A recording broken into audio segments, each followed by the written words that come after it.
Hello guys, તો આજે છે રિપબ્લિક ડે અને સવારમાં જ હરખાતા અને મલકાતા ધ્યાના મેડમ આવી ગયા હતા કે માસી મને આજે ઇન્ડિયન ફ્લેગ બનાવી દો ફેસ ઉપર, મારે જવાનું છે સ્કૂલે.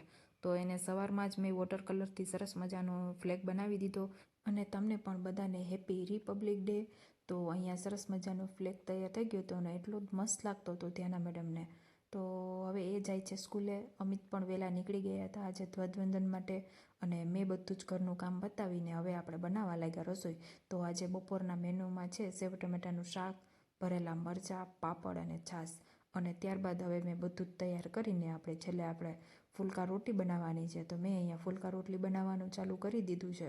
અને ઘણા લોકો સેવ ટમેટાના શાક જોડે ભાખરી પણ લેતા હોય છે, પણ એ સાંજના ટાઈમે ભાખરી મજા આવે, બપોરે રોટલી જ મજા આવે. તો અહીંયા આપણી સરસ મજાની થાળી થઈ ગઈ છે તૈયાર. આ થાળી કોની કોની ફેવરિટ છે તે જરૂરથી જણાવજો કોમેન્ટ કરીને. એટલામાં જ અમિત આવી ગયા છે તો આપણે એને બેસાડી દઈશું જમવા. અને તમે બધા આવા નવા વ્લોગ જોવા માટે મળતા રહેજો ફેમિલી કિચનમાં અને મારા ચેનલને લાઇક, શેર અને સબસ્ક્રાઈબ કરતા રહેજો.